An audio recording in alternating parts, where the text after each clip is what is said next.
Sivajipalem Shivaji park రోడ్డులో ఉండేటువంటి వేప చెట్టు ఉండేదండి. ఇక్కడ ఈ వేప చెట్టు పూర్వం నుంచి ఈ దువ్వువారిది, మిగతా ఉండేటువంటి యాదవులు అందరిది కూడాను.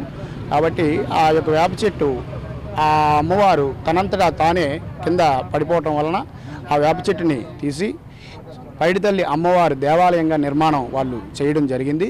ఈ నిర్మాణం చేసిన తర్వాత ఈ రోజు నుంచి కూడా ఈ శివాజీ పార్క్ రోడ్లో ఈ అమ్మవారికి విగ్రహ ప్రతిష్ట, పోతురాజు సమేత శిఖర ప్రతిష్ట, అలాగే లోపల అమ్మవారి పైడితల్లి అమ్మవారి విగ్రహ ప్రతిష్ట, యంత్ర ప్రతిష్ట, మూర్తి ప్రతిష్ట కార్యక్రమాలు ఈరోజు ఉదయం సంకల్పం నుంచి ప్రారంభం, ఊరేగింపుగా గ్రామ ప్రదక్షిణతో కూడా ప్రారంభమైంది.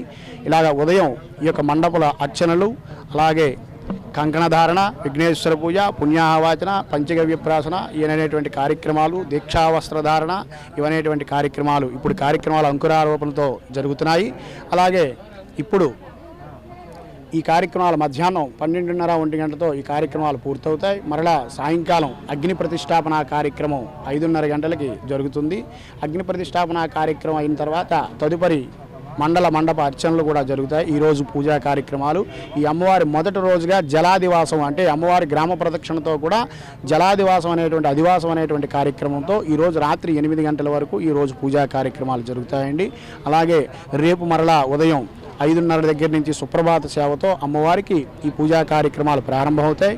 మరలా యథావిధిగా అమ్మవారికి మండప అర్చనలు, రేపు పెరుగుతోని, పాలుతోని, నెయ్యితోని అమ్మవారికి పంచామృతాలతో స్నానం చేయించి రేపు ఉదయం కార్యక్రమాలు జరుగుతాయండి. అలాగే రేపు సాయంకాలం కూడా మరలా మండప అర్చనలు, విశేషమైనటువంటి అమ్మవారి యొక్క చండీ హోమం కార్యక్రమం జరుగుతుంది. రేపు సాయంకాలం కార్యక్రమం అష్టబలి దిగ్బలి కార్యక్రమంతో, రేపు నీరాజన మంత్రపుష్పంతో రేపు రాత్రి 8 గంటలతో పూజా కార్యక్రమాలు పూర్తవుతాయి.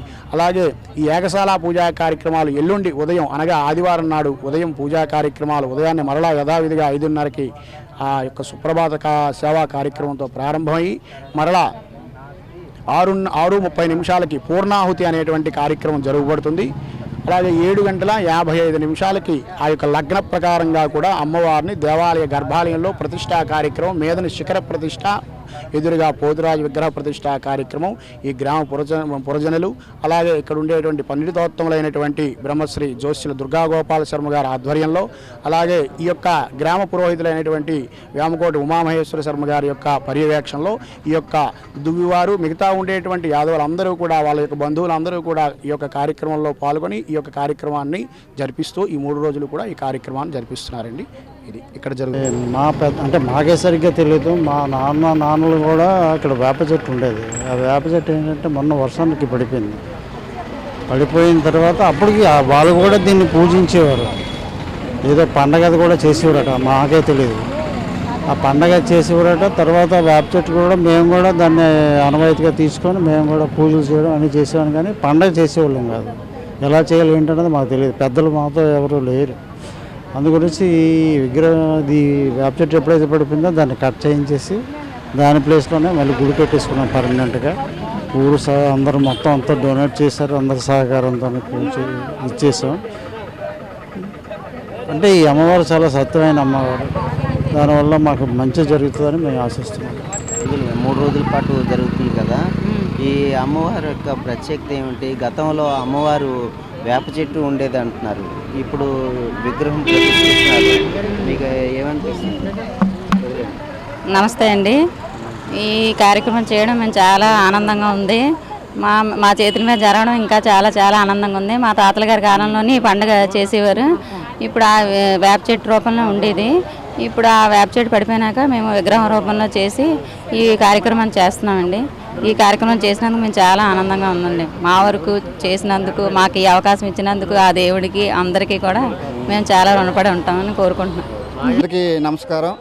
ఈరోజు శివాజీపాలెం గ్రామంలో ఇంత శ్రీ యాపచెట్టు పైడితల్లి అమ్మవారి ఉత్సవం 21, 22, 23, 21వ తారీఖున అమ్మవారి ఊరేగింపు, 22వ తారీఖున అమ్మవారు హోమాలు, 23వ తారీఖున 7:55 అమ్మవారి ప్రతిష్ట, అలాగే మధ్యాహ్నం నుంచి అన్నదానం. ఈరోజు బ్రహ్మాండంగా ఊర్లో పులస్కాలు, అలాగే మా కాళీమాత ప్రోగ్రాము, అలాగే కోలాటం, అలాగే తప్పుడు గుళ్ళు, తర్వాత గ్రామ ప్రజలందరూ కూడా ధన సహాయంతో అందరూ కలిసిమెలిసి చేశాము. శివాజీపాలెంలో జనాభా 24,000 మంది జనాభా ఉన్నారు. అందరూ కూడా ఆరోగ్యాలతో ఉండాలని, అమ్మవారు అందరినీ చల్లగా చూడాలని మేము ఇదొక అందరినీ కలుపుకొని అమ్మవారిని ప్రతిష్ఠ చేసి అందరూ తిండికి, బట్టకి, డబ్బుకి లోటు లేకుండా చూడాలని అమ్మవారిని కొలుస్తాం. ఎప్పుడు పూర్వంగా అమ్మవారి వేసాలు ఇలా కాళికా మాత వేసాము, ఇలా కనకంత దుర్గమ్మ వేసాలతో అమ్మవారిని జాతర చేస్తున్నామని మేము మన ఊరు కూడా వచ్చాము. చేస్తున్న సమరం కూడా చాలా జాగ్రత్త చేస్తున్నాము. పౌరాలు కూడా మేము కూడా ఇలా అమ్మవారి వేసాలు, కాళికా మాత వేసాలతో అమ్మవారి ఊరేగింపు జరుగుతున్నామండి మేము. అది వేప చెట్టు పైడితెల్లం తల్లి. మేము తెలిసేటప్పటికి వేప చెట్టు ఉండేది. నాకు 63 సంవత్సరాలు నాది. మొన్న ఈ మధ్యనే చెట్టు పడిపోవడం జరిగింది.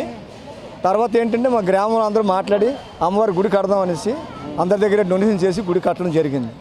అందరి సహారాలతోనే విగ్రహం పెడుతున్నాం. అది ఈవేళ ఊరేగింపు రేపు హోమాలు, ఎల్లుండి అన్నదానం ప్రతిష్ఠ చేయడం, ఉదయం 7:55 ప్రతిష్ఠ చేయడం.